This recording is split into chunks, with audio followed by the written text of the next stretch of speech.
here. Now, broadcasting from the underground command post, deep in the bowels of a hidden bunker, somewhere under the brick and steel of a nondescript building, we've once again made contact with our leader, Mark Levin.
If you were going to destroy America, what would you do? You would destroy the energy infrastructure. The EPA announced today new regulations on public utilities that produce power, which will limit their ability to produce power. The other day I told you about EPA regulations that are going to affect the electrical grid and reduce the ability of creating electricity. The same administration has made it virtually impossible to drill on new leasehold areas and to build refineries. Energy will have to be imported. And from whom and from where? If you wanted to destroy America, you would attack its currency.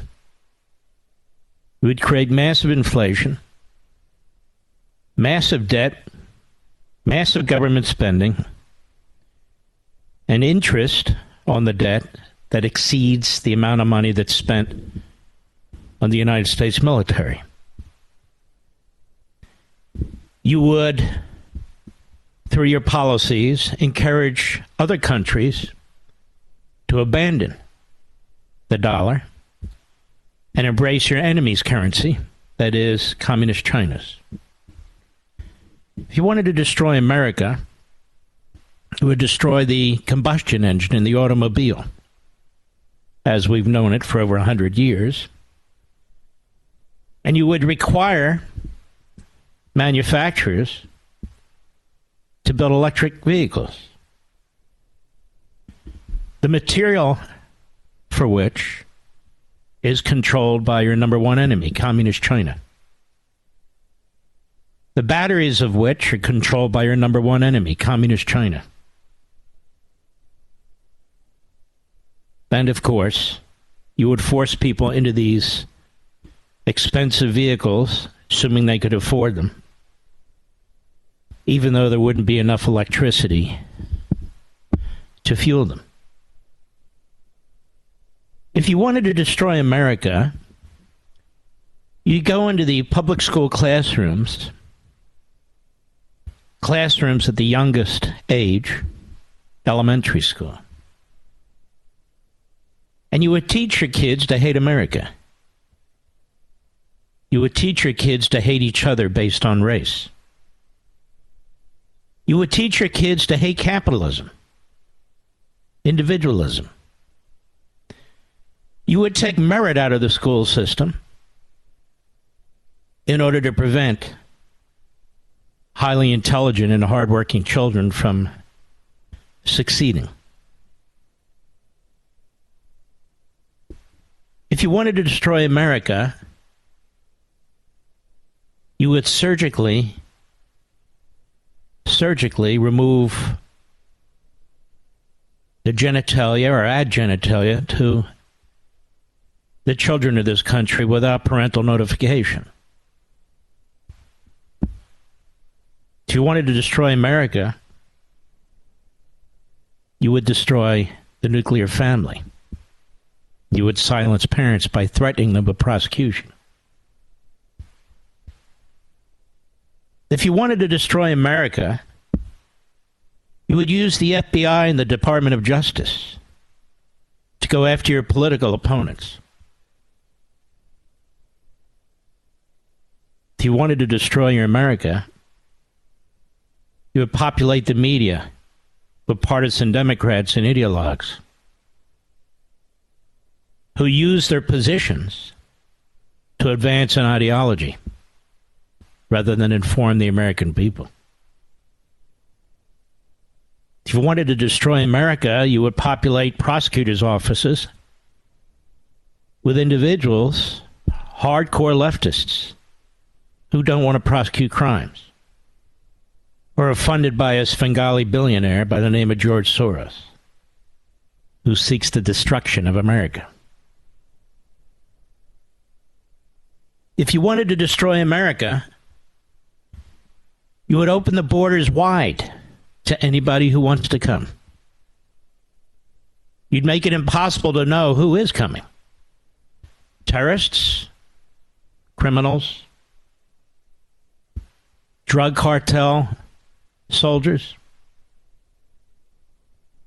You would make it impossible to prevent fentanyl, other drugs, illegal weapons from coming into our country, into our neighborhoods and our communities. You would overwhelm our school systems. You would overwhelm our hospitals. You would overwhelm law enforcement. You would make it impossible for the Border Patrol to patrol the border. If you wanted to destroy America, you would elect Democrats. You would elect a man like Joe Biden as president. If you wanted to destroy America, you would embrace American Marxism, which has as its purpose to destroy the principles that the nation was founded on. That's what's happening. America is being destroyed from within. You see what's happening on the border this evening? After midnight tonight, Title 42 comes to an end. The Biden administration, in collusion with radical leftists on the courts, has been waiting for this day. Biden administration has repealed all of the Donald Trump policies that were in place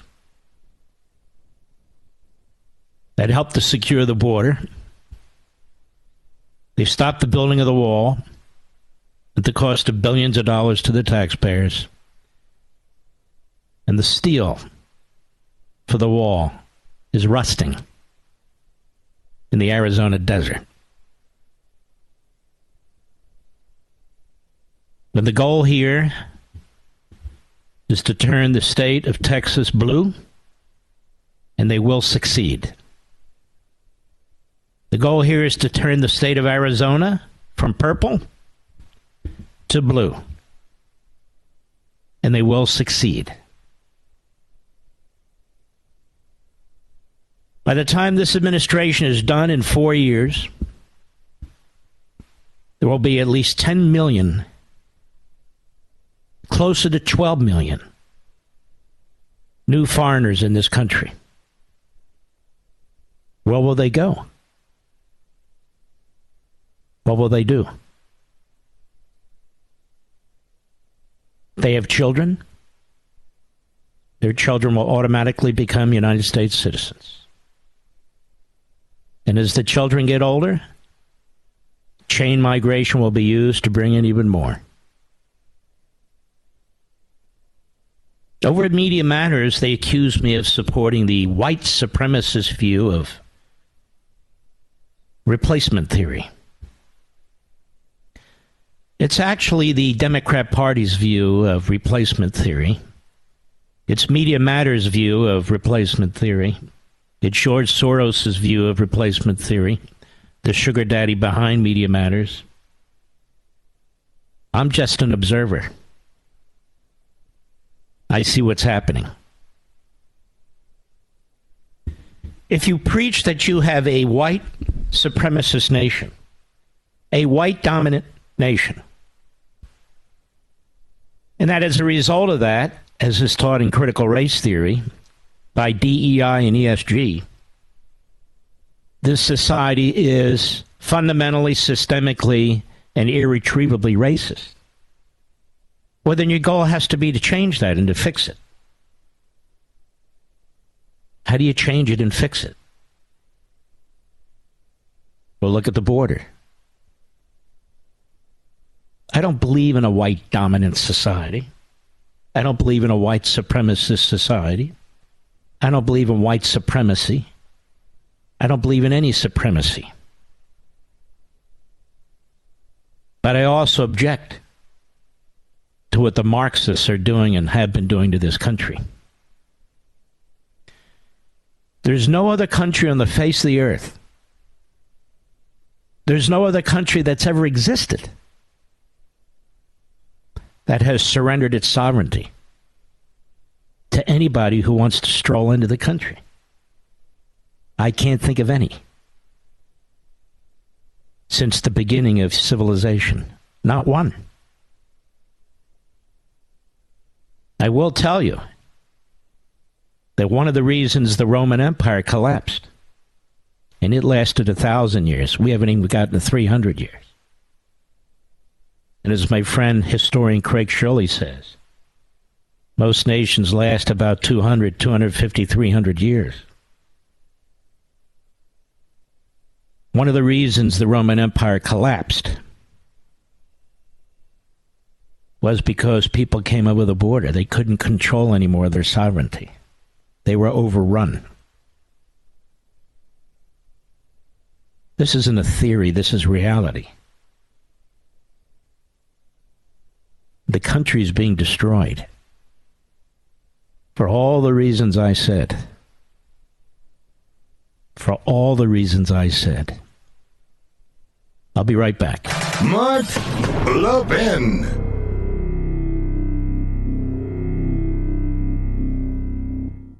Now, I know you guys are worried. Federal Reserve staff said banking crisis fallout could push the economy into recession this year.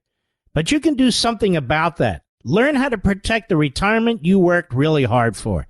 I think a great way is to diversify with gold, and specifically a gold IRA. That's right, physical gold in your IRA. My favorite gold IRA company is Augusta Precious Metals. You got to call these guys and learn how a gold IRA can help you. So if you've saved $100,000 or more in a 401k or an IRA, call Augusta Precious Metals and get their ultimate guide to gold IRAs. Tell them Mark sent you, and they'll give you a free gold coin when you open a gold IRA. Call Augusta Precious Metals today, 8774-GOLD-IRA. That's 8774-GOLD-IRA. Consult your financial professionals before making investment decisions. Get risk disclosures at AugustaPreciousMetals.com. What a great company.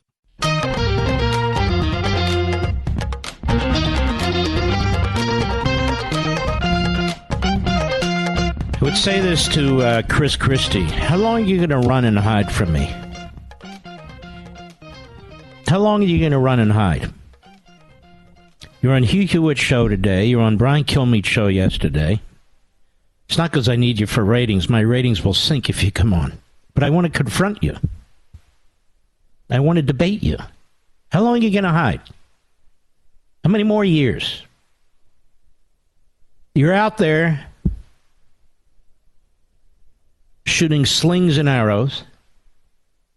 They're out there throwing mud balls. You only going to go on friendly platforms? Is that it? Is that your plan? What is your plan? Also, I want to say this about Bernie Sanders. Tlaib is a Jew-hating scumball. She had an event last night, thanks to Bernie Sanders, where she invited groups of Jew-hating scumballs. That event had been blocked on the House side by Kevin McCarthy. Chuck Schumer, the head of the Democrat Party in the Senate, who's Jewish, says nothing and does nothing to stop it.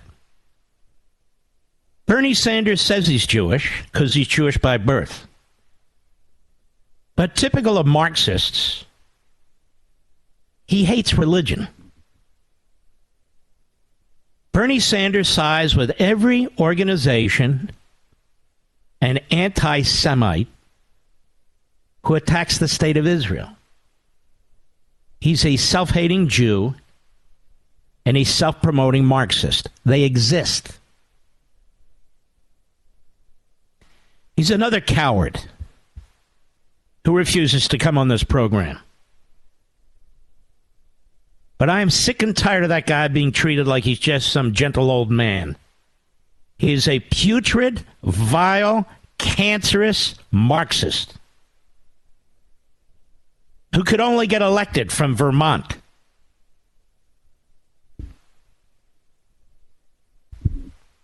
And as far as Tlaib goes,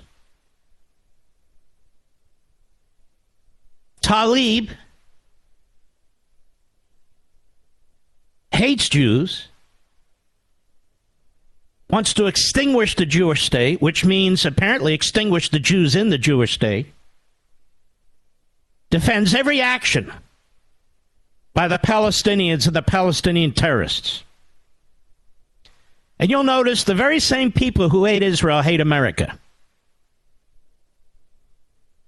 Sanders hates America. Tlaib hates America. And you will notice that they are in the Democrat Party. Tlaib is. Sanders is a Democrat socialist who parks his ass in the Democrat Party, who has sought the Democrat Party nomination, who's almost received the Democrat Party nomination.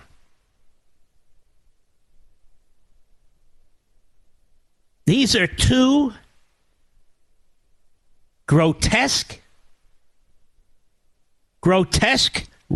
rashes on the American political system. These Marxists aim to destroy our country as well as the nation of Israel. I'll be right back. Now, I know you guys are worried. Federal Reserve staff said banking crises fallout could push the economy into recession this year. But you can do something about that. Learn how to protect the retirement you worked really hard for. I think a great way is to diversify with gold, and specifically a gold IRA. That's right, physical gold in your IRA. My favorite gold IRA company is Augusta Precious Metals. You got to call these guys and learn how a gold IRA can help you. So if you've saved $100,000 or more in a 401k or an IRA, call Augusta Precious Metals and get their ultimate guide to gold IRAs. Tell them Mark sent you, and they'll give you a free gold coin when you open a gold IRA. Call Augusta Precious Metals today, 877-4-GOLD-IRA. That's 877-4-GOLD-IRA. Consult your financial professionals before making investment decisions.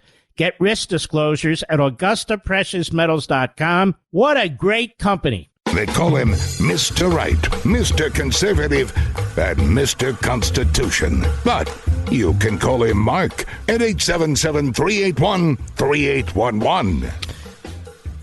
Donald Trump today released a video on what's happening on the border. I want you to hear this. Cut 5, go. With today's termination of the final remnants of Title 42, Joe Biden has officially abolished what remained of America's borders and turned the United States into a dumping ground for illegal aliens from all over the world. We've become a third world nation. At this very moment, illegal aliens are lined up by the tens of thousands, ready to break into our country, knowing that even if they are caught, Joe Biden will order them immediately released into American communities. And many of these people are very dangerous. Under Biden, our border is gone, our sovereignty is gone, our national security is gone, and we are quickly becoming that third world nation that I've been talking about for so long. It's happening to us, if you can believe that. The United States of America is now a third world nation. On day one of my new administration, I will end this travesty and restore the sovereign borders of the United States of America. We will immediately resume expedited removals of people that are crossing illegally our border.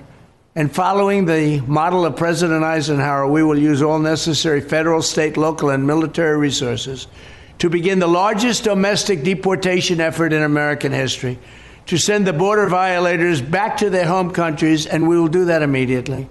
This invasion will not stand. Our country is being invaded. Our country is being destroyed by very, very stupid people. These are stupid people. We have to get them out. We have to take back the White House. He's talking about Eisenhower there. 70 years ago, Dwight Eisenhower instituted a mission to deport all the illegal immigrants from the country. Dwight Eisenhower is often praised as a moderate Republican. Some have called him a rhino Republican, not me. But he wasn't viewed as this hardcore conservative. But he believed this was a absolute national security matter. And so there were about 1 million illegal aliens in this country. They were gathered up in the various locations where they were, and they were removed from the country. This is before there was chain migration and all the rest of it. He removed them. Very interesting. This onslaught will hurt most American cities. This is why these Democrat mayors are crying foul. It will hurt Hispanic Americans who are here illegally or on a legal path more than anybody else, because most of these illegal aliens will wind up in those communities. Not exclusively, but a lot. And I'll say, because nobody else will, it will be particularly problematic in the African American communities, where these illegal aliens will overwhelm those communities. This is a big deal. This is a big deal. You have to ask yourself, why is Joe Biden doing this? Media Matters knows why. Mediaite knows why. The media know why. This is a power grab. That's what it is. This is a power grab. And not just Biden, but the people around Biden. They're laughing, they're celebrating, they're excited about what's taking place. Rather than defunding the Border Patrol, they've overwhelmed the Border Patrol. Rather than defunding ICE, they've overwhelmed ICE. They took Marxist Cloward and Piven's book about overwhelming the welfare system in sheer numbers, and they're overwhelming the immigration system. That is precisely what's taking place here. I know who these Marxists are. I know who they are. Many of you wonder why these things are going on. That's why they're going on. The country's being turned inside out. That's what's going on. And if you dare to raise it, if you dare to say the obvious, if you dare to observe what's actually taking place, you will be attacked. You'll be attacked as a racist, as a white supremacist, and all the rest. I'm comfortable in my skin. I am not a racist. I am not a white supremacist, and I will not be silenced. Not now, not ever. President Trump is exactly right. And he speaks out against this, and for good reason. Kevin McCarthy did as well this morning. I think we can agree, at least for now, can't we, that I was right about Kevin McCarthy. And all these other people like Josh Hammer at the failing Newsweek, a pseudo-conservative. Drew White at some Texas foundation, another fraud and phony. I think we can agree that I was right, and they were pathetic, and they still are. Kevin McCarthy, cut 6, go. We already have a flood. More than 4 million people come across. Now it's going to be a tidal wave. You have hundreds of thousands of people just waiting. The challenge here is the president has treated this just like he's treated the debt limit. He's ignored the problem. But Republicans today, we will pass a bill. It is the strongest border security bill this country has ever passed. We'll do it on the floor. It will bring back, it'll keep, remain in Mexico. It'll finish the wall, which is so successful that the president, Biden, stopped on the day he was sworn in. He's literally spending money on the material we already have to finish the wall just to store it instead of use it. It's not even being stored, it's rusting. Kevin McCarthy's really come into his own. And I want to encourage him to keep at it. Keep at it. Keep at it. Because we need you. Because McConnell's nowhere to be seen or heard, is he? Where is he? Where's the Republican leader in the Senate tonight? Where is he? He's nowhere. It's left to the Speaker of the House and only the Speaker of the House. So that's not a leader in the Senate. We can no longer afford to have somebody like him who simply cannot and will not communicate with the American people, who does not represent the conservatives in the Republican Party, who has spent 20 years bloating our budget and failing to do what needs to be done to protect this country. That's why he hates Trump, and that's why he'll hate DeSantis. It's the same crowd for the same reasons. A migrant in Brownsville, Texas, on CNN yesterday, cut 4, go. Were you aware of Title 42? Sí. Sí, y por eso viniste. Yeah, that's why you came here. Sí. Y queríamos pasar antes del 11 porque se recuerda que no iban a jamás pasar más gente. He said he wanted to get here. He wanted to make sure to get here before the cutoff of or before Title 42 ended, but he was well aware. So we have millions of people entering the country speaking God knows how many languages who will not understand English.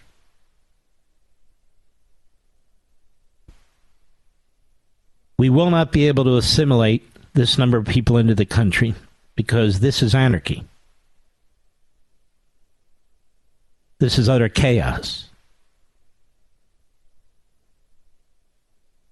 The other problem is assimilate into what? They're going to wind up in the public school system. We don't have enough bilingual teachers. We'll have to import teachers from other parts of the planet. And they will learn to hate this country. They hate the history of this country. They will learn to hate our economic system. They will learn to push for climate change and the other crap that the Marxists are spewing now in our school systems. They will watch Univision and their ilk push their radical left agenda. Then if they do learn English, they will watch CNN and MSNBC and all the sleazeballs dressed up as journalists at the New York Times and the Washington Post and NBC and ABC and CBS. What exactly will they assimilate into? Some white dominant society, some racist society, when hundreds of thousands of people are lining up to come into this country of every race, religion, and background, from every corner of the globe. The entire narrative about we the people is a lie, propaganda, demagoguery that is pushed by the Democrat Party and their surrogates. A flat-out lie. People don't risk everything to come into a country that is as bad as Bernie Sanders defines it, that is as bad as AOC defines it, that is as bad as Chuck Todd, Joy Reid, and the other a-holes dressed up as journalists define it. All of you folks who voted for Joe Biden, you proud of what you've done to your country? Your economy? You proud of yourselves? To avoid a second term of Donald Trump? Was it so bad? Really? Compared to what's going on now? Just to make sure Joe Biden is doing everything he can through his Democrat DAs, excuse me, his Democrat attorneys general, his Department of Justice, the U.S. Attorney's Office in Washington, to stop Trump. And they will do the same to DeSantis. Because that's what Marxists do. Now, you might say to me, Joe Biden's not smart enough to be a Marxist. He's not a Marxist. Joe Biden has sold out. That's who he is today. He's always been a political chameleon. This is what he's settled on. Got him into the White House, after all, as well as the lawyers who litigated and changed the laws in the various states. And that's all Joe cares about. I'll be right back. Mark Levin.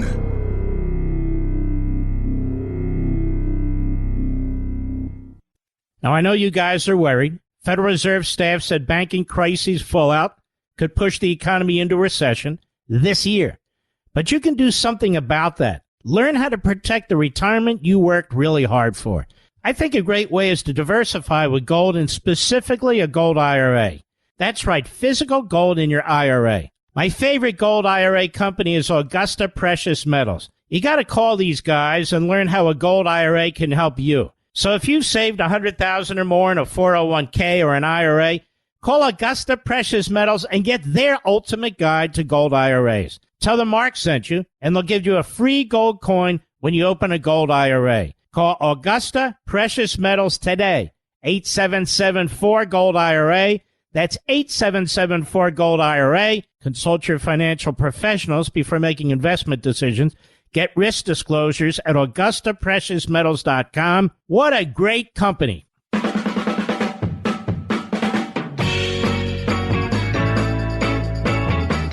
You know, the Democrat Party has given up on the working men and women of this country, regardless of race. There's a lot of working men and women in this country of all races. They've given up on you.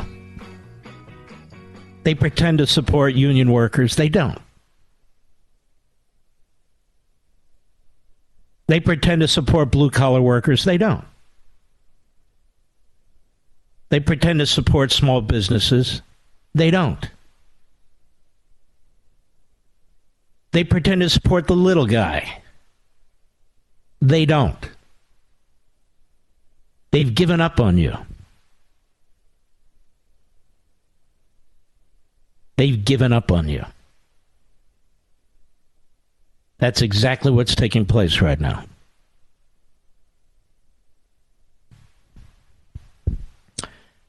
And they thought they have the women because they support abortion on demand right up to the last second. They think that'll carry the day. They think eventually illegal immigrants, getting citizenship, children, chain migration, that'll carry the day. But whatever they think, they've given up on working men and women. And the Republicans better start understanding that and explaining that and trying to embrace you and get that vote. Because otherwise there's no future here. I can't imagine 8 years of this. Everything that Biden's doing now with the border is irreversible. The people are in this country. They're not going to be rounded up and removed. Courts will stop them through litigation. The media will show pictures of people here, 3, 4, 5 a year. Look at this. They have their homes. They're being taken. Because the media are not on our side. They're not on the side of the American people. These are elitists, self-appointed, because they're really not elite in any respect, but they're elitists who've joined with the ruling class like any other growing tyrannical regime. And that's what we're confronting. The great Milton Friedman, who was a libertarian who believed in open immigration, except when you have a large welfare state. So he opposed open immigration in the United States because it said it would overwhelm our welfare system. And it will. And it will. You don't hear a lot of congressional Democrats speaking out, do you? No, you don't. In fact, they're awfully quiet, aren't they? While this tumult and chaos occurs. I'll be right back. This segment of the podcast is exclusively sponsored by Pure Talk. Pure Talk offers great coverage and can save your family money on your wireless bill every single month. Go to puretalk.com to find the plan that's right for you. Thank you again for listening, and thank you so much for this sponsorship, Pure Talk. He's here. He's here. Now, broadcasting from the underground command post, deep in the bowels of a hidden bunker, somewhere under the brick and steel of a nondescript building, we've once again made contact with our leader, Mark Levin.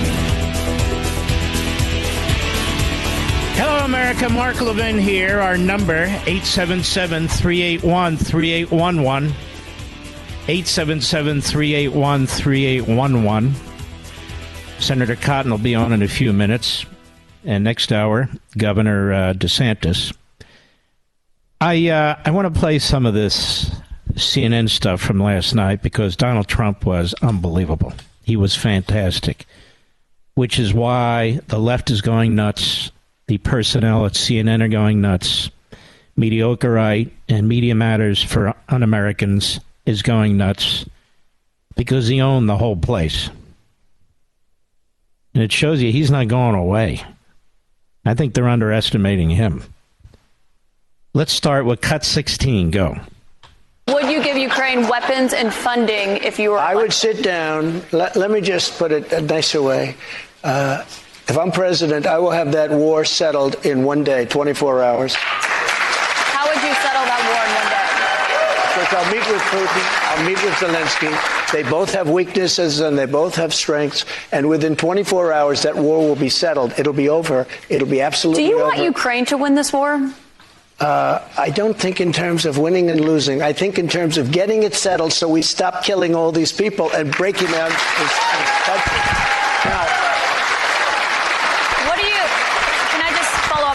you said you don't think in terms of winning and losing.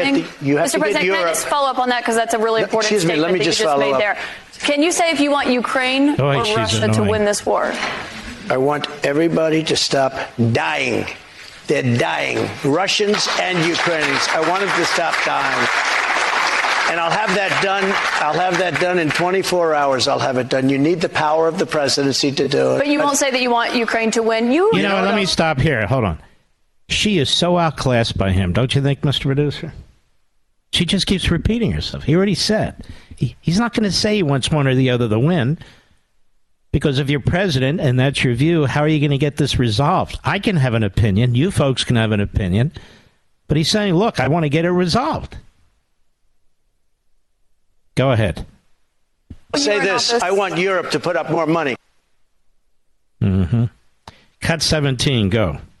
They didn't raid Obama. But Joe Biden didn't ignore a subpoena to get those documents back like you did. And so that's the question. 1,850 boxes. But that's the question that investigators have, I think, is why you held on to those documents when you knew the federal government was seeking them and then had given you a subpoena to return them. Are you ready? Are you ready? Can I talk? Yeah, what's the answer? Do you mind? I would like for you to answer the question. Okay, it's very simple to answer. That's why I asked it. It's very simple to... You're a nasty person, I'll tell you. Can you answer why you held on to the documents? I was negotiating, and we were talking to NARA, that's Washington, to bring whatever they want. They can have whatever they want. When we left Washington, we had the boxes lined up on the sidewalk outside for everybody. People are taking pictures of them. Everybody knew we were taking those boxes. And the GSA, government service, the GSA was the one taking them. They brought them down to Mar-a-Lago. We were negotiating with NARA. All of a sudden, they raid our house. When Biden had his documents, he won't give back the 1,850 boxes. And you're going to find some real gems in there. Mm-hmm. Sounds like the entire purpose that she had there was to try and trip him up. And he wouldn't have any of it. Cut 18, go. If they don't give you massive cuts, you're going to have to do a default. And I don't believe they're going to do a default because I think the Democrats will absolutely cave because you don't want to have that happen. But it's better than what we're doing right now. Because we're spending money like drunken sailors. So just to be clear, Mr. President, you think the U.S. should default if the White House does not agree to the spending cuts Republicans are demanding? You might as well do it now because you'll do it later. Because we have to save this country. Our country is dying. Our country is being destroyed by stupid people, by very stupid people. You once said that using the debt ceiling as a negotiating wedge just could not happen. You said that when you were in the Oval Office. That's when I was president. So why is it different now that you're out of office? Because now I'm not president.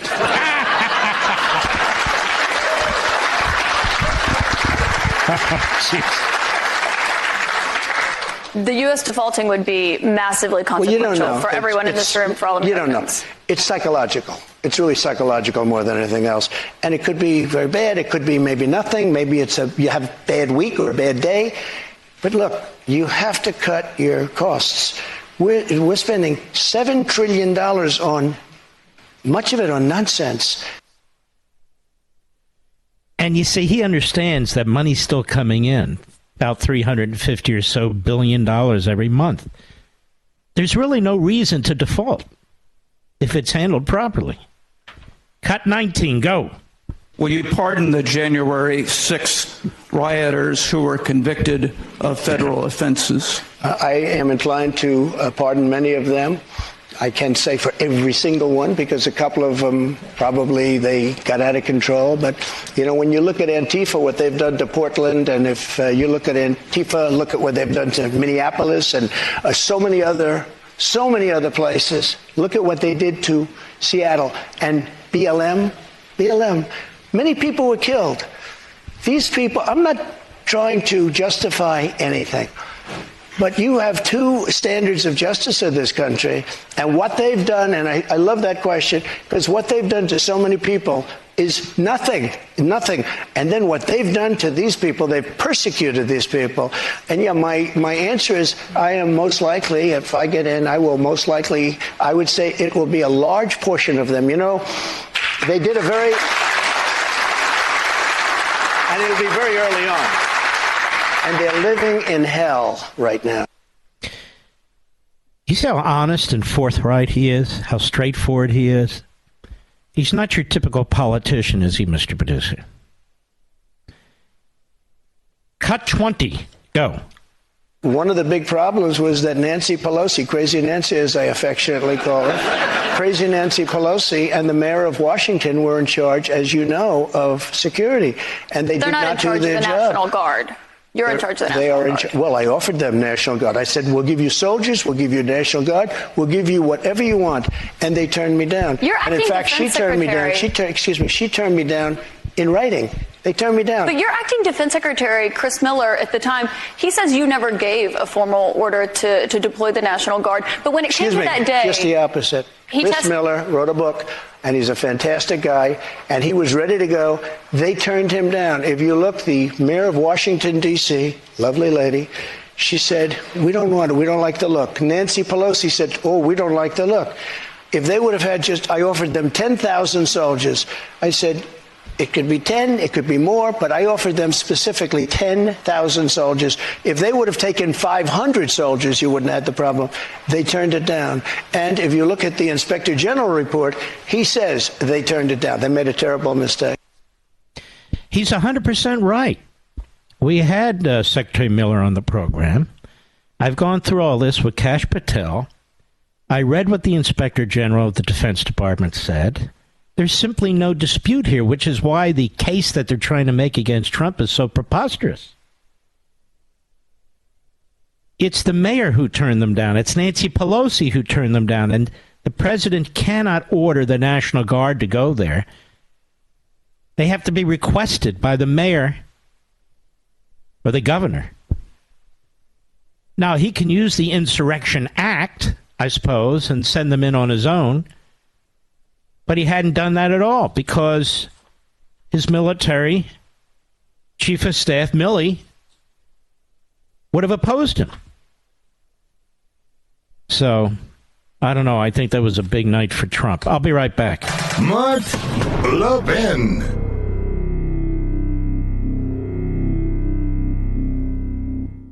Don't fall for the free phone deals from Verizon, AT&T, or T-Mobile, folks. Just another trick to lock you into a long-term contract that's going to cost you a fortune every single month. Instead, get a brand new iPhone 12 from Pure Talk for just $12 a month at 0% interest, no contract. Cancel or leave anytime. Get a new iPhone, ultra-fast 5G service, and cut your cell phone bill in half. That's why I'm a Pure Talk customer. That's why you should be, too. You can switch right now at puretalk.com in as little as 10 minutes. Choose from a variety of unlimited talk and text plans starting at $30 a month with plenty of high-speed data, all backed by a 100% money-back guarantee. Go to puretalk.com, enter promo code Levin Podcast, Levin Podcast, and you'll save 50% off your first month. An iPhone 12 for $12 a month and save on your monthly bill. puretalk.com, promo code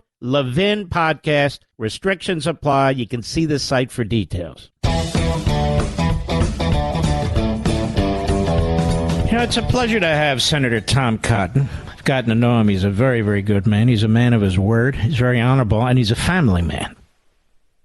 So he wanted to come on, and I wanted him to come on to discuss the situation with two of his constituents in Arkansas. And that would be the 4-year-old granddaughter of Joe Biden, the daughter of Hunter Biden, and the young lady that gave birth to the 4-year-old.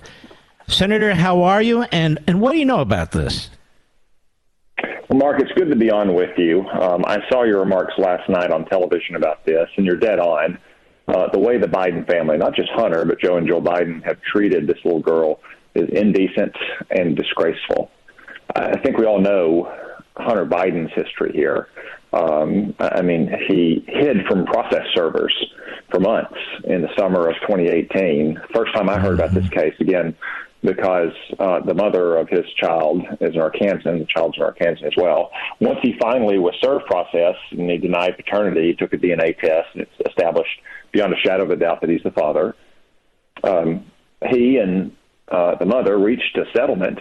They agreed in court in 2020, and he was the one that came in last year and reopened the settlement, Mark. This is not the mother who's coming back and reopening the case that she settled. This is Hunter Biden. And what is he doing? He's pleading poverty. He's saying that he can't support his own child because of financial hardship. Mark, remember, this is at a time when Hunter Biden is selling his finger painting to his dad's donors and patrons for hundreds of thousands of dollars each.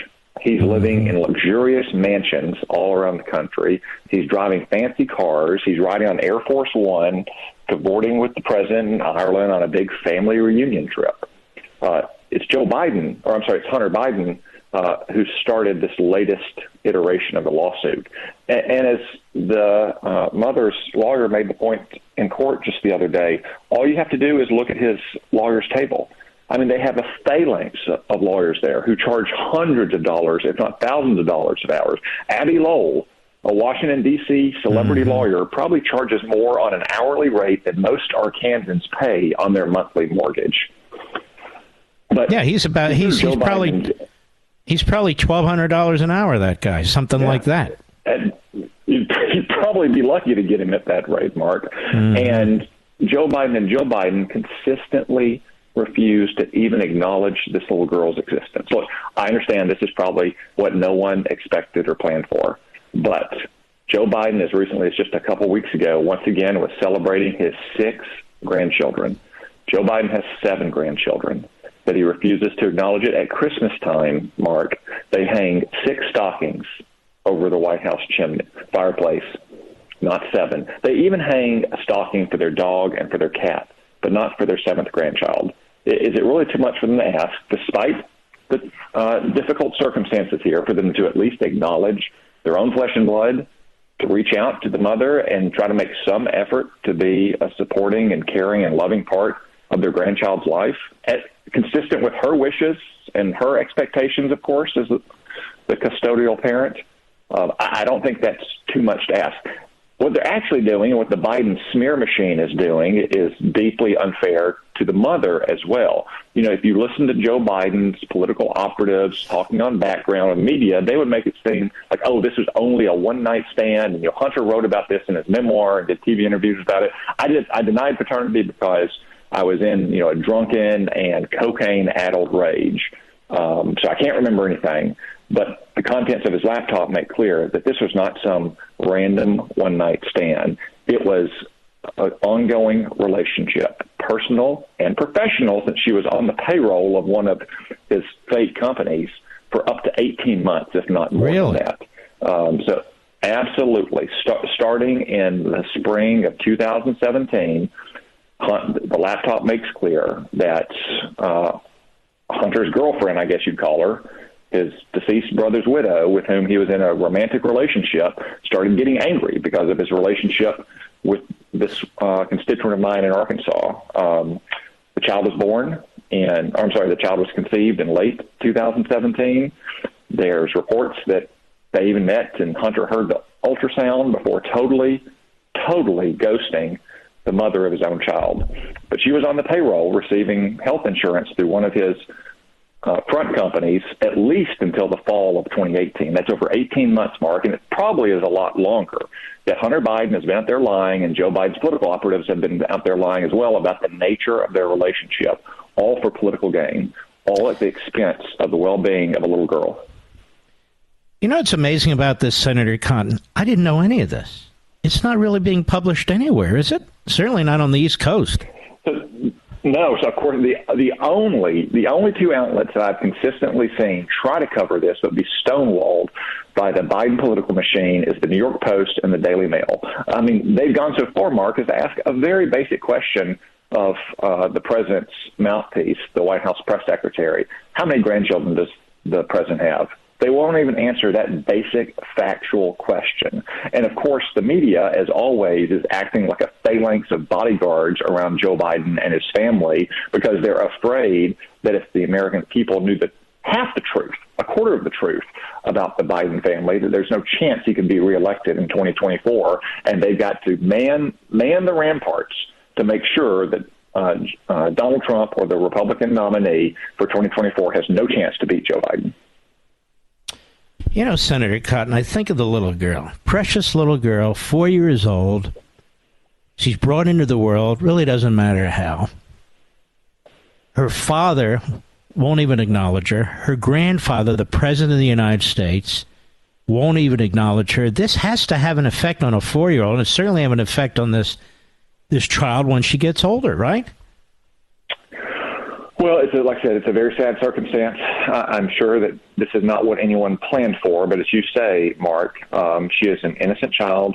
None of us were able to choose our parents or the circumstances of our birth. All we deserve, all any child does, is the love of their family and their loved ones.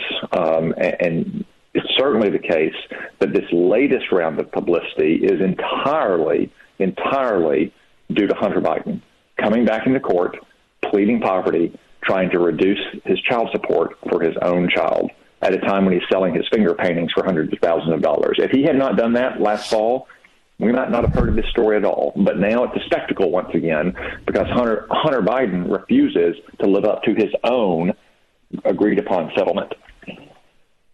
And he didn't even want to show up personally in court. He just wanted the judge to rule on his behalf.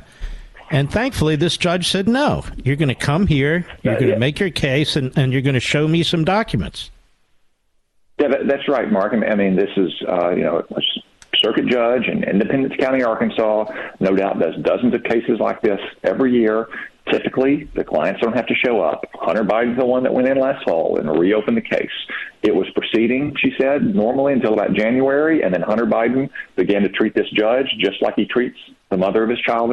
He totally ignored her, never responded to anything, no depositions, no interrogatory responses, no nothing. So finally, she got fed up and said clients are no longer excused from attending. So that's why he had to attend last week, and that's why they're now, one would hope, on track to actually get to trial in July if they don't settle. Again, also Hunter Biden, at a time when he's selling finger paintings for hundreds of thousands of dollars to his dad's donors, can get out of paying child support. Mark, rather than putting the family through all this, why didn't Hunter Biden just go to all of his patrons, the people who are putting him up in their mansions or paying for his luxury cars, or for that matter, paying Abby Lowell and that phalanx of lawyers and just ask them to pay the child support? Well, you're right, 100%. Senator Tom Cotton, I want to thank you, and I want to thank you for revealing more information that I know to millions and millions of people. And we'll talk soon, sir.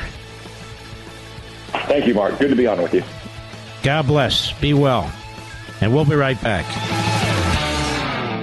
Don't fall for the free phone deals from Verizon, AT&T, or T-Mobile, folks. Just another trick to lock you into a long-term contract that's going to cost you a fortune every single month. Instead, get a brand new iPhone 12 from Pure Talk for just $12 a month at 0% interest, no contract. Cancel or leave anytime. Get a new iPhone, ultra-fast 5G service, and cut your cell phone bill in half. That's why I'm a Pure Talk customer. That's why you should be, too. You can switch right now at puretalk.com in as little as 10 minutes. Choose from a variety of unlimited talk and text plans starting at $30 a month with plenty of high-speed data, all backed by a 100% money-back guarantee. Go to puretalk.com, enter promo code Levin Podcast, Levin Podcast, and you'll save 50% off your first month. An iPhone 12 for $12 a month and save on your monthly bill. puretalk.com, promo code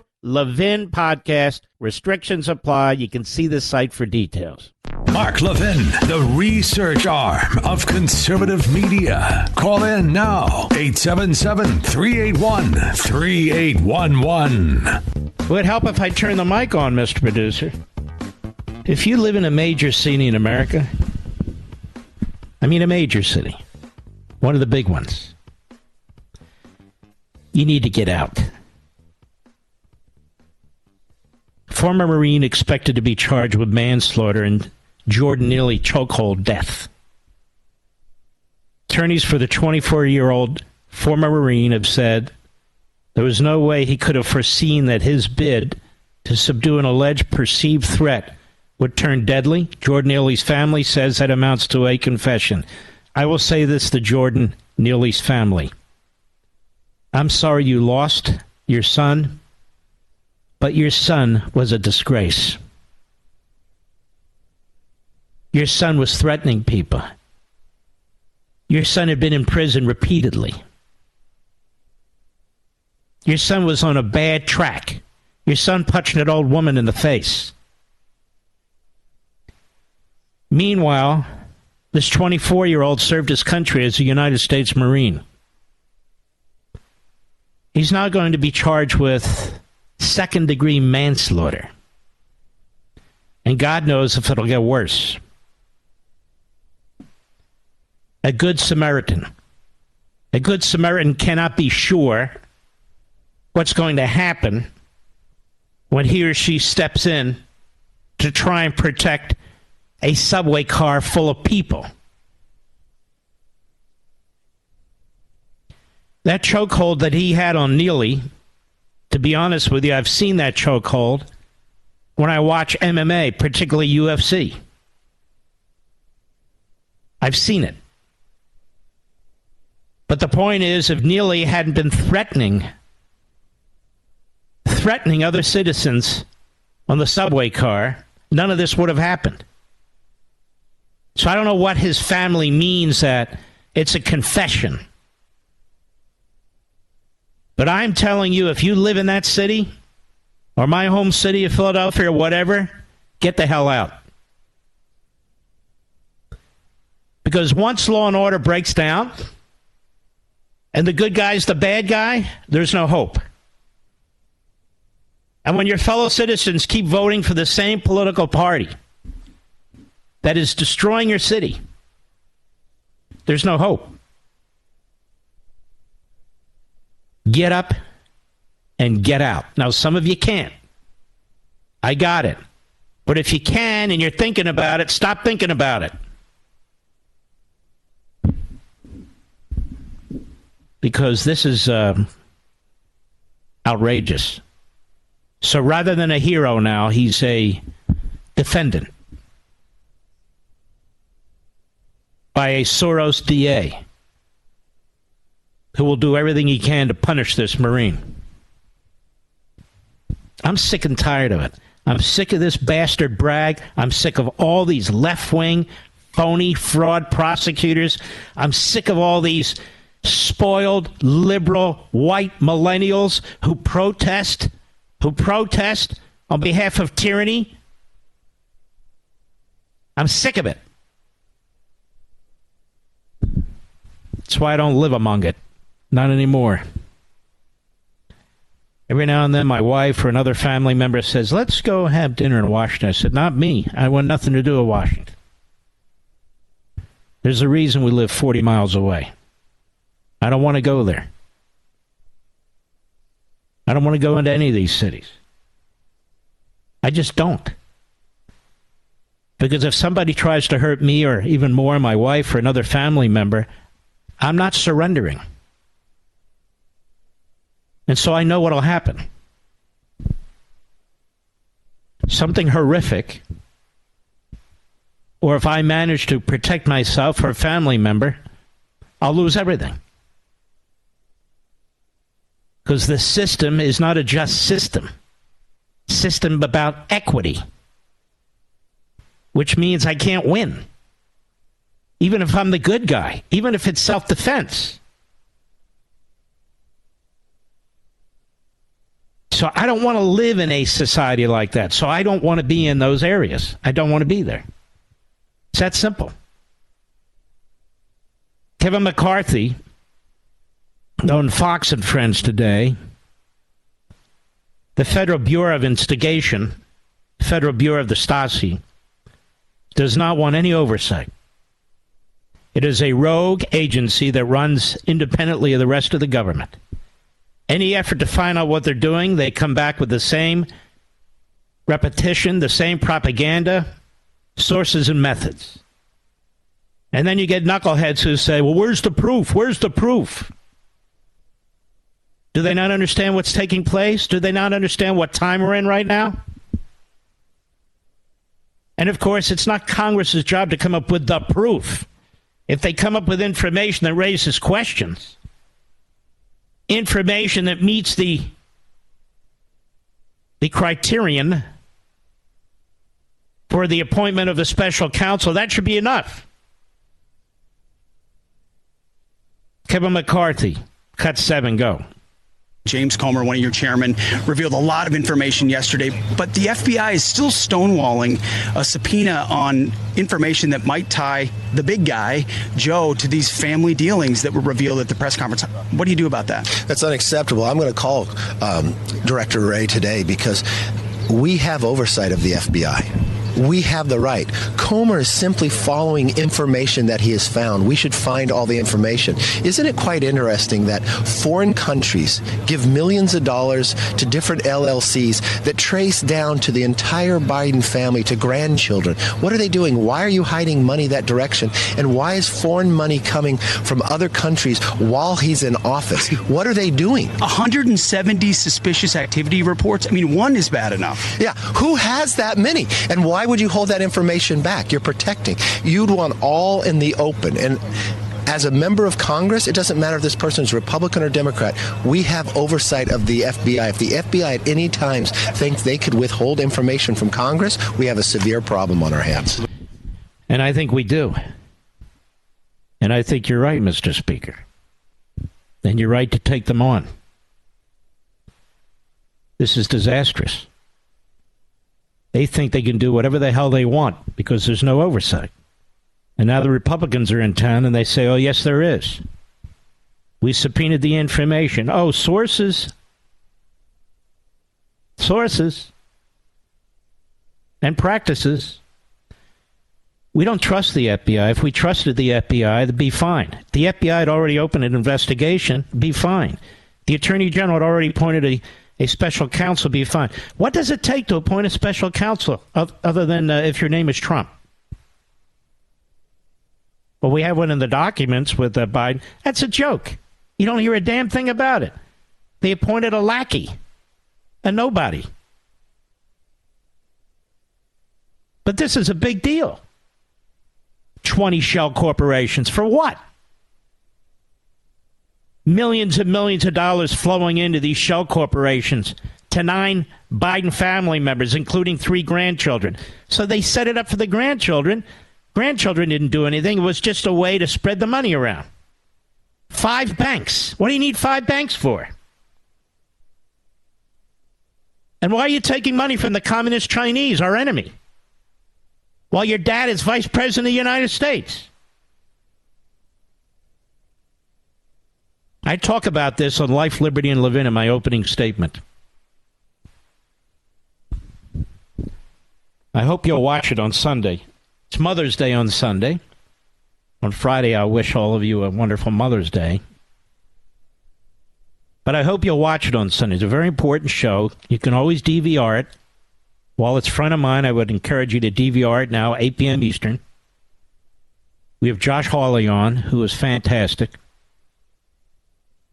And Kayleigh McEnany, who is fantastic. She's a really remarkable young lady.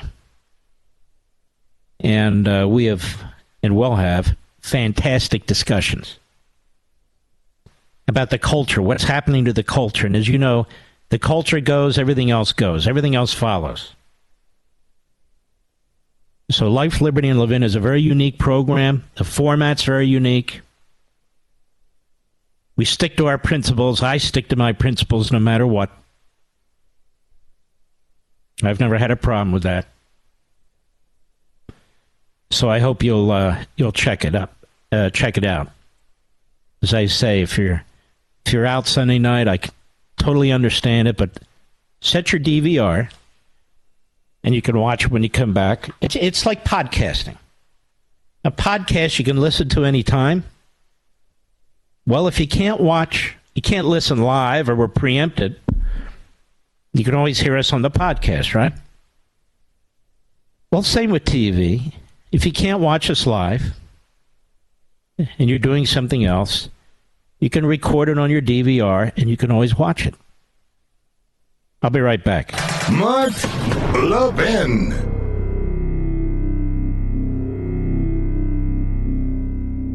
Don't fall for the free phone deals from Verizon, AT&T, or T-Mobile, folks. Just another trick to lock you into a long-term contract that's going to cost you a fortune every single month. Instead, get a brand new iPhone 12 from Pure Talk for just $12 a month at 0% interest, no contract. cancel or leave anytime. Get a new iPhone, ultra-fast 5G service, and cut your cell phone bill in half. That's why I'm a Pure Talk customer. That's why you should be, too. You can switch right now at puretalk.com in as little as 10 minutes. Choose from a variety of unlimited talk and text plans starting at $30 a month with plenty of high-speed data, all backed by a 100% money-back guarantee. Go to puretalk.com, enter promo code Levin Podcast, Levin Podcast, and you'll save 50% off your first month. An iPhone 12 for $12 a month and save on your monthly bill. puretalk.com, promo code Levin Podcast. Restrictions apply. You can see the site for details. Credit cards and how you can get out of your debt situation. This is how people who know how to handle money survive or even make money when the economy's down. I'm just making the point. You don't buy things when the economy is way high. You don't buy stock when stock is way high, when real estate's way high. If you have cash, you try to get into these things when they're low. When they're low, so when they go back up, you can make money. Now, you'll say to me, that's great. I'm not rich. I don't have cash. That's the whole point of this. You've got equity to pay off that debt. Equity in your home to pay off 20, 22%, maybe even higher on your credit cards. So basically, you're switching a, say, 6% on a mortgage for a 20, 22% for your debt on your credit card. It's really a no-brainer. So that's what I'm trying to point out. And the other thing, of course, is to just get the spending under control. But that doesn't mean you're a profligate spender.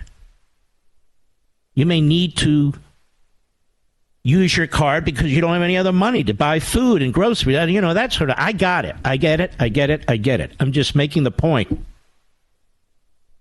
that it's better to switch a 20, 22, 24% interest every month on a card for a 6% interest on a mortgage. That's my only point. So you're paying a whole lot less to borrow money because a mortgage is borrowing money and a credit card is borrowing money. You've never heard of credit cards going broke, have you? You've heard of banks going broke, but not credit cards. Credit card companies, I should say. In fact, there's among the richest companies on the face of the earth. And they're making more money now than ever before because they're able to charge the higher interest rates. That's how that works, Mr. Producer. Are you aware of that? Yeah.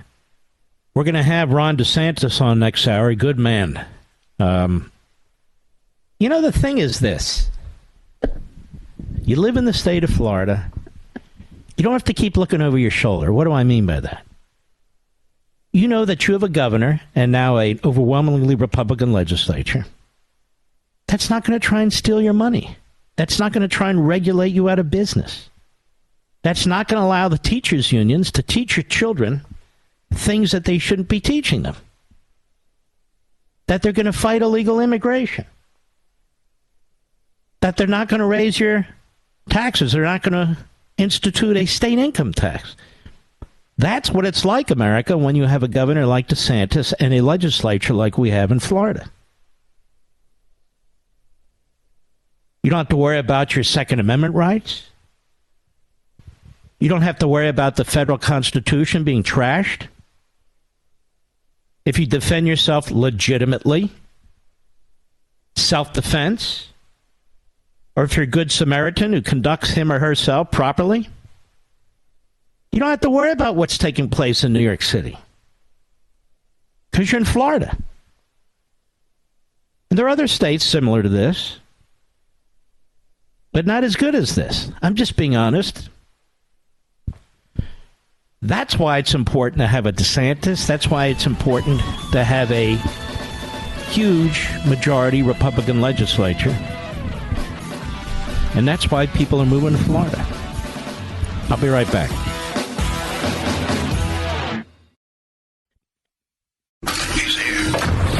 He's here. Now, broadcasting from the underground command post, deep in the bowels of a hidden bunker, somewhere under the brick and steel of a nondescript building, we've once again made contact with our leader, Mark Levin. Okay. Hello, America. Hope you're well.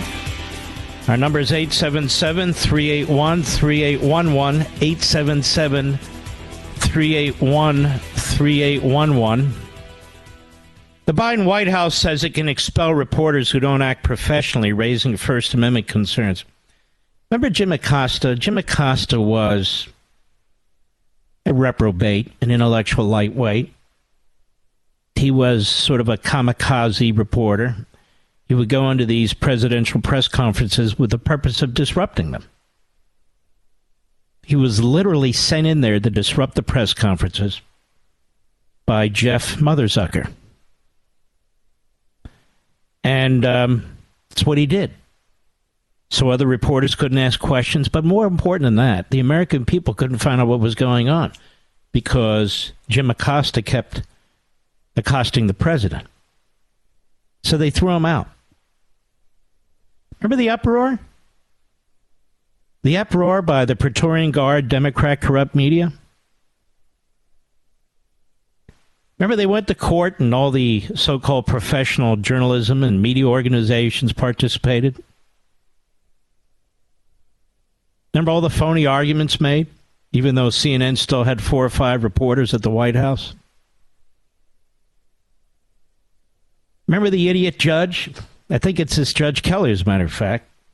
Remember the idiot judge who determined that it was, in fact, a First Amendment matter and ordered the White House to let the guy in? Incredible, actually. What a stupid-ass ruling. But nonetheless, that's what he did. Now, the Biden White House, according to Fox, wants to revise rules for who can attend press briefings and news conferences. What do you think about that, Judge? Who do you think it's aimed at? You think it's aimed at the sycophantic press? Think it's aimed at the New York Slimes or the Washington Compost? Or the Crap News Network or MSLSD? Of course not. No. White House informed reporters in a notice Friday that credentials known as hard passes will be revoked under the new rules if a journalism doesn't act in a professional manner, with written warnings for violations followed by suspensions and bans for repeat offenders. How come that doesn't violate the First Amendment? Oh, I forgot. This is Biden, not Trump. Today, News Africa reporter Simon Atiba, who was drawn attention by sometimes shouting to Press Secretary Karine Jean-Pierre from the back of the briefing room, objects to the policy. Of course, it's aimed at him. It's aimed at Fox. It's aimed at anybody who takes her on. And she is a complete idiot. She is a complete propagandist. One of the worst press secretaries in history.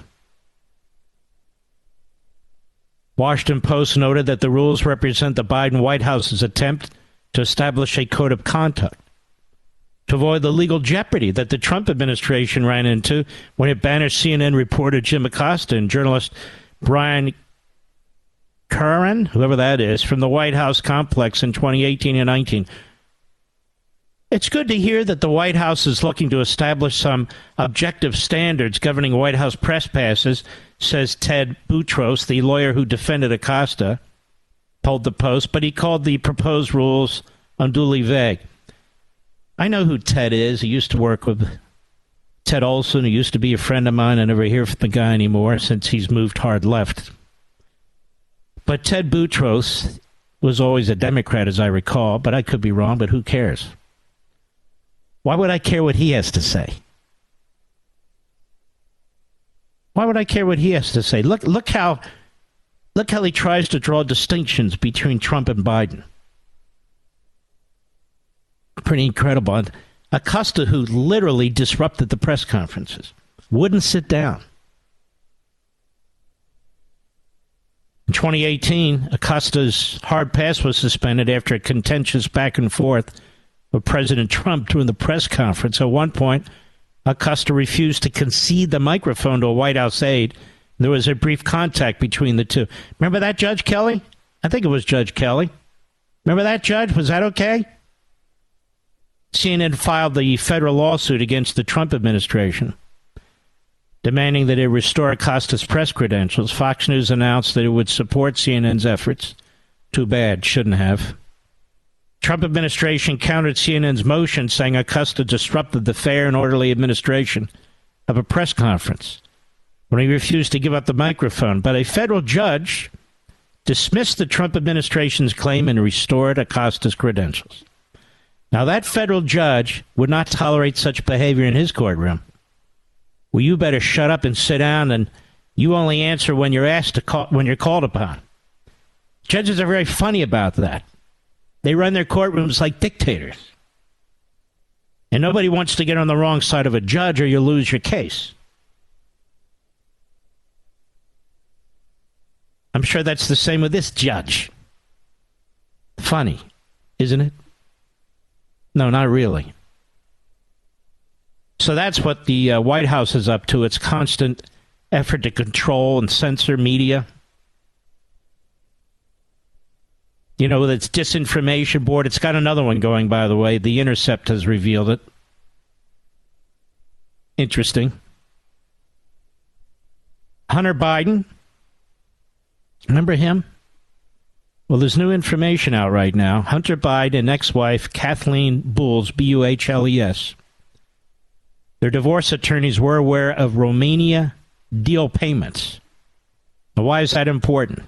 Divorce lawyers for Hunter Biden, I'll tell you in a second, and his ex-wife Catherine Bewley were aware of money hitting Hunter's bank account from a Romania deal email show, appearing to contradict Bewley's previous claims she had her head buried in the sand, quote-unquote, when it came to Hunter's finances.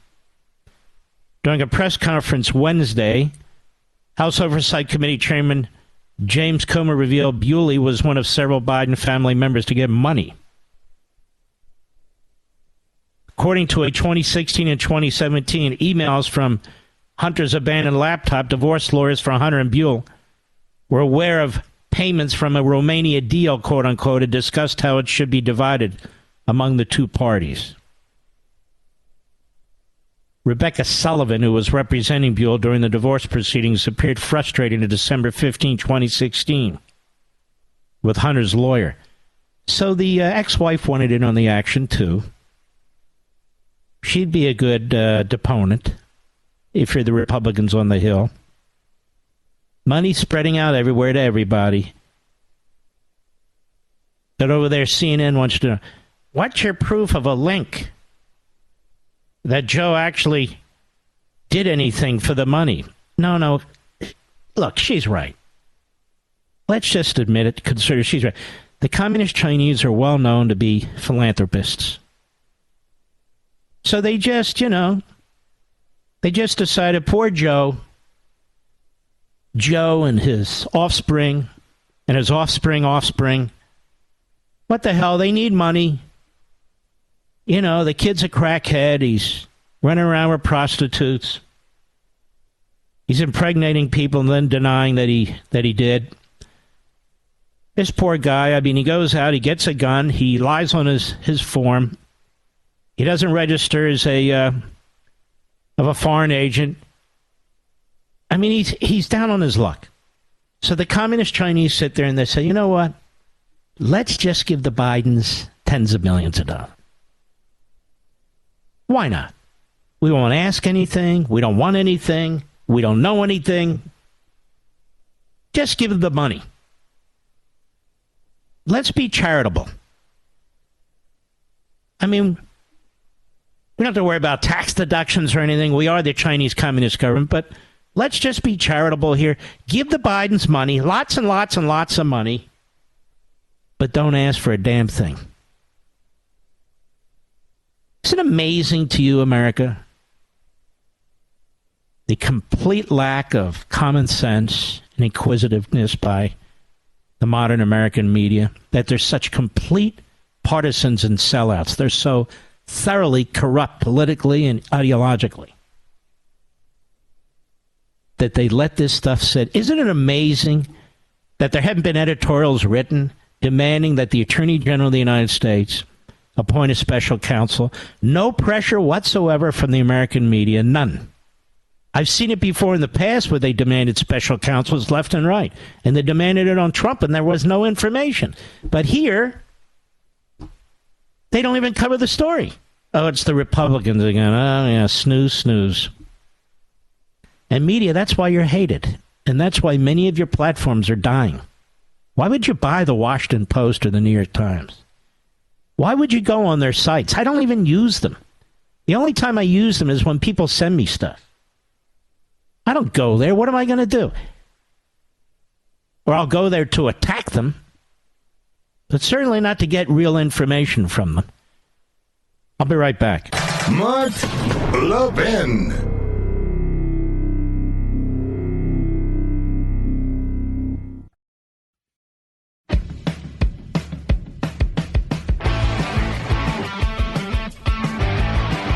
All right. It's a strange hour here, folks. Sometimes I get a little distracted, but I try to stay focused. This is a very important piece in The Federalist by Ian Lenihan.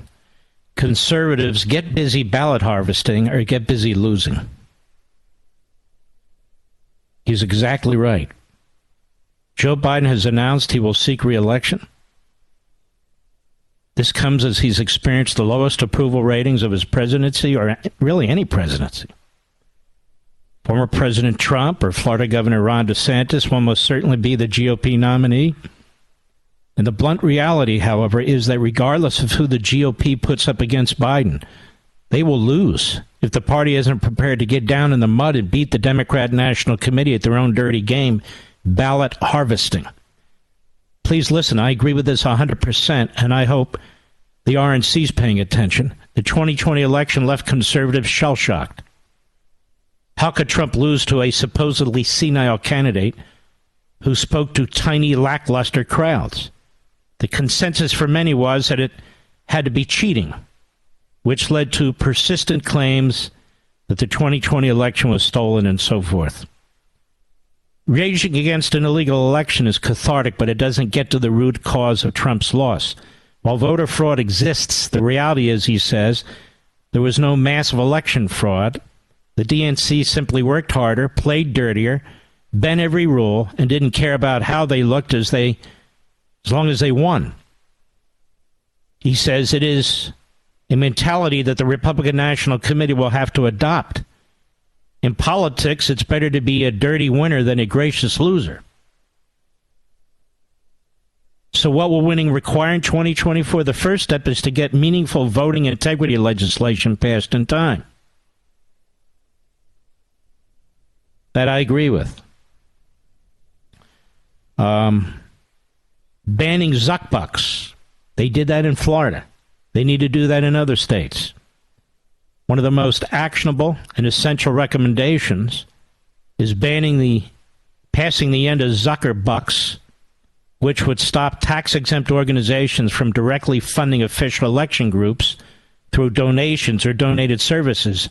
Now, you'll recall in 2020, Facebook founder Mark Zuckerberg donated $420 million to ostensibly nonpartisan, nonprofit organizations such as the Center for Technology and Civic Life. They in turn funneled it into funding local government election offices under the guise of providing COVID relief. But less than 1% of the money went to providing personal protective equipment to election offices. While it seems impossible that this would be legal, it was. So make it illegal. That's his point. Other billionaires' election efforts, not just Zuckerberg, who funneled hundreds of millions into private dollars and innovative get-out-the-vote initiatives.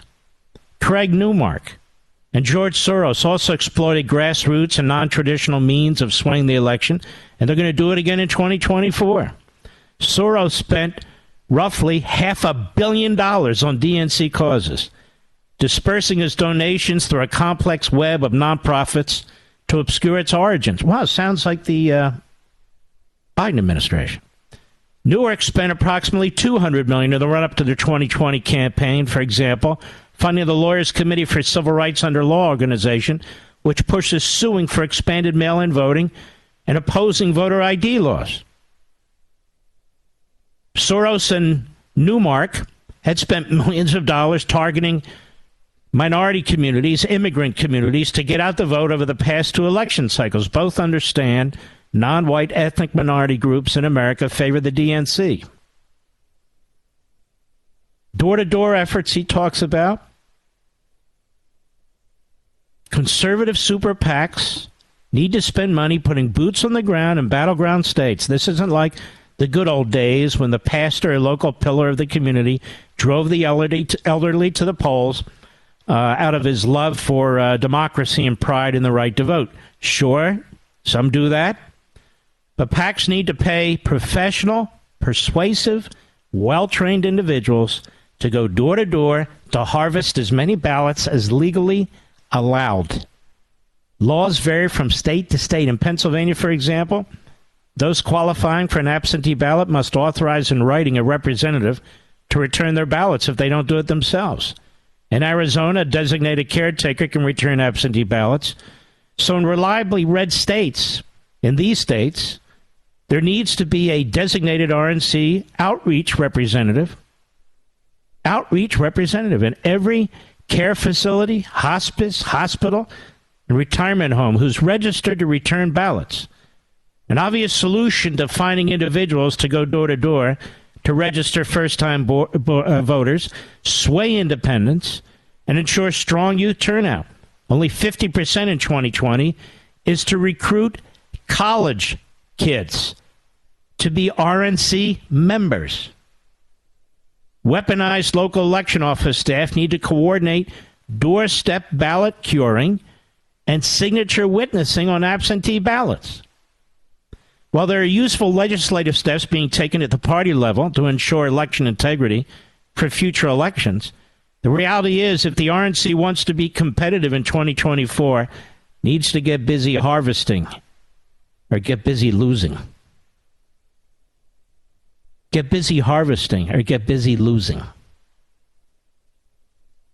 Now, I don't believe the chairman or chairwoman of the RNC will come on this program as I endorsed her opponent for the post, because I didn't believe the RNC did enough under her to do exactly this.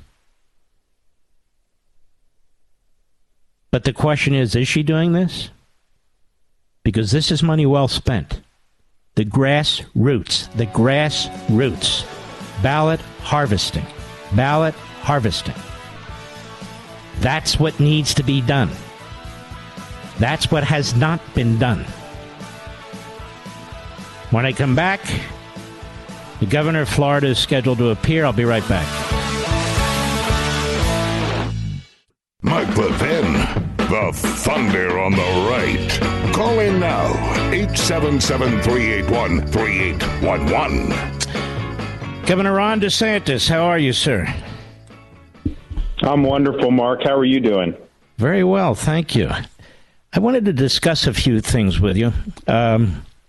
Disney's one of them. What do you make of more liberal Republicans who are now seemingly taking the side of Disney against the people in the state of Florida? Do you find that a bit bizarre? I do. I mean, first of all, Disney has gone in a direction in terms of their corporate ethos to embrace the sexualization of children. I mean, you've seen it in what they did in Florida last year to try to tank our parents' rights in education bill, which basically says, you know, we're not going to be doing gender ideology in second and third grade. But you also see it in some of the programming decisions they've made and other things that their executives have said over the last year or two. And so that is just, I think, a company that's lost its way. And I've been very honest about my views on that. And it's a lot different than the Disney that I grew up with here in Florida. But when you start talking about this dispute about whether they should have their own government, corporate welfare, massive tax breaks, if you're siding with Disney, you are a corporatist. You're not supporting free enterprise. You believe that the state of Florida owes this one company to put them on a pedestal Let them be exempt from laws that everyone else has to follow. Let them accrue all these special benefits.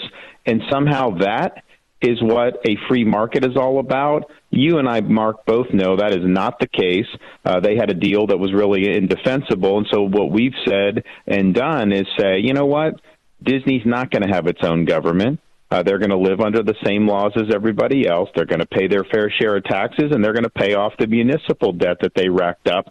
And that's what the people of Florida want to see. And I think a lot of these guys who are popping off, I don't think they know what they're talking about. But to the extent that they want to side with a California-based company with close ties to the CCP who's indulged in this kind of activity with respect to children, that's on them. That's not on me.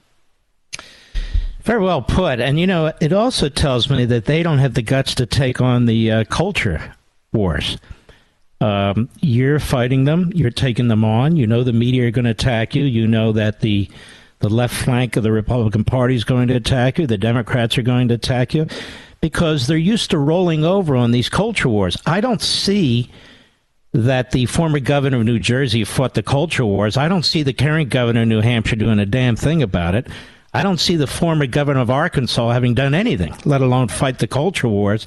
And yet, if we just surrender to the culture war, we're going to lose our country, are we not? You also have this situation where corporate America is now driving a lot of this stuff. And some of it is woke ideology. Some of it is this idea of ESG, environment, social governance, which really is a facade for them to advance a left-wing agenda through the business sector and through corporate America. And I think the question is, okay, those policies threaten our freedom. Those policies threaten our way of life. Are we going to be active in defending our people against those threats, or are we going to say, like many Republicans have over the years, we just defer to corporations, let the corporations do what they want, even if they're indulging in things that are destructive for our society. We actually passed legislation, and I signed it last week, kneecapping ESG in the state of Florida. So some of that means like our pension funds, we're not allowing ESG criteria to be used for our state's pension, which is, $180 billion. But it also gets into protecting people from woke banking, making sure ratings agencies aren't doing all this. Mark, what they're trying to do is they're trying to change policy and they're trying to change society without having to go through the normal constitutional process.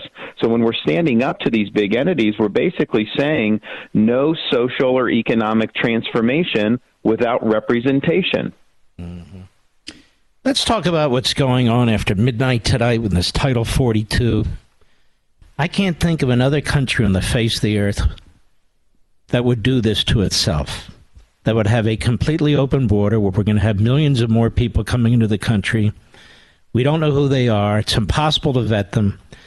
Has the White House, has the Department of Homeland Security, have any of these people contacted you, Governor, to coordinate with you what they're doing at all? No, I mean, in fact, they would, when Biden first became president, we would see them bring in the middle of the night flights into Jacksonville without telling anybody. Now, we exposed this, so they stopped doing it. And then the fact that I am armed with money from our Florida legislature to transport illegal aliens to sanctuary jurisdictions like we did with Martha's Vineyard, Biden has been loath to dump people in Florida. So I think our policies have actually been effective at deterring this. The problem is people can still trickle in. I just signed an anti-illegal immigration bill that's increasing penalties for smuggling illegals into the state of Florida. We also have mandatory E-Verify, removing some of the carrots for people to want to come at least to our state illegally. We need to do that nationally. But what you have is you have massive numbers of people, which in and of itself, Mark, puts huge burdens on communities, on healthcare, education, the criminal justice system. Of course, you've got criminal aliens that are coming across the border. You've got people that are on our own Biden administration terror watch list that are coming across the border. And of course, we've seen unconscionable amounts of fentanyl, such that we have tens of thousands of Americans overdosing and dying from fentanyl every year now. I think that the president of the United States is defaulting on his obligation to take care that the laws are faithfully executed. He's defaulting on his obligation to defend the security of the United States of America. And if we were a serious country, he would have been run out of office over this. I mean, this is a massive, massive breach of the duty that he owes us as Americans to keep us safe. So I think it's going to be a total disaster. I think you have a lot of illegals waiting in Mexico for this to drop, and as soon as it does, I think you're going to see a massive stampede. You are absolutely going to see a lot of deaths at the border as a result of this. And, it's like we obviously look and see if a criminal alien comes and victimizes an American. We're upset about that, and I am. And I had an angel mom at our immigration bill signing yesterday. But, some of these migrants are being trafficked. Some of them are victims, too. The cartels are moving people through. People are being sexually abused. It is a total catastrophe. I just wish the media would pay attention to it. The only thing I've seen the media really get upset about is when we sent 50 to Martha's Vineyard. They got really upset about that because it was almost like the reality was piercing their little liberal bubble. But they don't seem to care about what's happening to the border towns in Texas. They don't seem to care about what's happening in other communities in the United States. And I think it's just a total travesty. Governor DeSantis, is it me, or does it seem like on every single issue, Biden takes exactly the wrong position? I mean, how is that possible? I think, Mark, come on. This guy's not playing with a full deck of cards. He's incredibly low energy. I mean, you've read The Federalist. Alexander Hamilton wrote, energy in the executive is the leading characteristic of good government. And this is somebody who is completely opposite of but they're Hamilton doing a lot. He, maybe not him. They're doing a lot. It's just bad with the executive orders and so forth. It's through. Yeah, no, that's true. But I think that's a whole nother issue with the administrative state and kind of what they're doing. But, the Biden, this is his responsibility for the border, and he's basically out to lunch. Look, it's intentional. His staff and the ideologues in the White House, they believe in open borders. They're globalists. They think we're all citizens of the world. They don't think that we have the right to determine who comes into this country. They think foreigners have a right to come in. But I think that Biden, if he was a little bit more involved and assertive, because this reflects very poorly on him, you would think that this would be something that he wouldn't want to see on his watch. Now, every other thing that they're doing, I mean, they just did the rule with First of all, Mark, you know better than anyone, they don't have authority to be issuing these edicts through the bureaucracy, like what they're trying to do with energy regulation, like what they're trying to do with home lending, all this stuff. And it just raises the question about, do we govern ourselves or do we just have this Leviathan that churns out policy that oftentimes is restricting our freedoms? Biden obviously agrees with a lot of this policy, so he wouldn't necessarily be one to even want to stop it. But, even when we have Republicans in, you have a bureaucracy that's very harmful to human liberty. And I think it's just gone on steroids under Biden. And if, we allow this to happen, past 24 and whatnot, you're going to end up in a situation where these elections are basically just suggestions, but ultimately, the permanent administrative state just continues to do what it wants. Well, I know you need to go. You're welcome here anytime. We're big fans here of Ron DeSantis. I call you America's governor because you are. And my best to your wife and your family. Mark, thanks so much. Appreciate all you're doing, and we look forward to running Indy in the Sunshine State soon. All right. God bless, sir. You take care of yourself.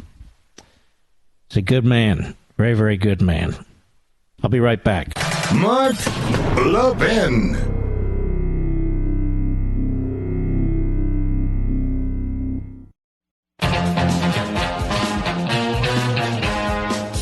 I think Speaker McCarthy's right. You see this thread with Joe Biden and everything he does or fails to do. You see where he's taking us on the budget, on finances, on the debt, right to the brink. You see what he's done on the border? He's destroyed our immigration system and our security. You see what he's done with energy? He's destroyed energy independence. I mean, seriously, folks. What a disaster. Jeff, New London, Virginia, the great WMAL. How are you, sir? I'm good, sir, and I hope you are too. Yes, sir. Yes, sir. My question to you is, what recourse do the House Republicans have if the Justice Department and the FBI won't cooperate with them? Do they have some kind of mechanism to... They have to sue them. They have to get a court to enforce their subpoena, which is why he subpoenaed them. So he's laying the predicate, he's laying the foundation to go into court and say, they're raising an objection. We have a constitutional right to oversight. That's one of the main things we do. We spend and borrow money, and we have the right to oversight to legislate. And we can't have a bureau within the Department of Justice basically give us the thumb their nose at us. That we have every right to oversee the activities they're taking. They can talk about sources and procedures all they want, but we want to take a look at whether or not the President of the United States is corrupt. So I think they're going to have a tough time, the FBI, unless they get in front of one of these Obama judges or one of these fake Trump judges. But it may have to go all the way upstairs to the Supreme Court. I hope not. I do know the Circuit Court in D.C. is fairly corrupt. It's very left-wing. They added a few seats onto there when Obama was president and Harry Reid was the majority leader in the Senate. So they added more seats on there and they packed that court. So it's still packed. But that's what they're going to have to do, and they're going to need to do it quickly. And if I were them, what I would do is I would say this is an emergency filing. We need an expedited hearing. We need to know if the President of the United States is corrupt or not. All right, my friend? Gotcha. And I agree with you. I don't go into D.C. for any reason. No, I don't want to. What's the point? By the way, where is New London, Virginia? What's that near? No. It's Herndon, Virginia. Herndon. Well, I know where that is, of course, right next to Reston. Yes, and, you and I go to some of the same restaurants, or be nameless. Oh, you've seen me there? No, yes. No, I've heard you've been there, but I haven't seen you. Oh, yeah. All right. You know, you've got in Herndon there, you got that, what's it called, Virginia House or whatever it's called? That it's a great breakfast place. I forget the name of it. Yes, it is. It's the, wait a minute. Your memory's like mine. It is a great breakfast place. I know exactly where you're talking about. It's really good in that strip mall area there. Great bagel place there, too, in Herndon. Oh, yeah. Yep. My buddy Mitch is the owner of that. I haven't been to these places in a long time. All right, brother. You take care. I knew there wasn't a New London, Virginia. Herndon, Virginia. Barb. Iron Mountain, Michigan. The great WMIQ. Is there an Iron Mountain, Michigan? Yes. Hello, Mark. Thank you for taking my call. It's a pleasure. Hi. What is that near? Iron Mountain, Michigan is in the Upper Peninsula, 100 miles straight north of Green Bay, Wisconsin, home of the Packers. Wow. You're all the way over there. Well, at least you're not in Iron Bottom, Michigan, which is, I think, the governor's mansion there. Anyway, go right ahead. I agree. Hey, you know what, Mark? I was thinking about Hunter Biden's child and the failure of the Biden family to recognize her and welcome her into the family. On the other hand, perhaps she's very lucky to not be welcomed into the family circus. I've got to run. I apologize. And you know what? It's a good point to a point. The little one doesn't know the difference of the 4-year-old. I want to salute all you wonderful people in the audience out there. Thank you. I'm blessed to have you. You're part of our extended family here, and I will see you tomorrow.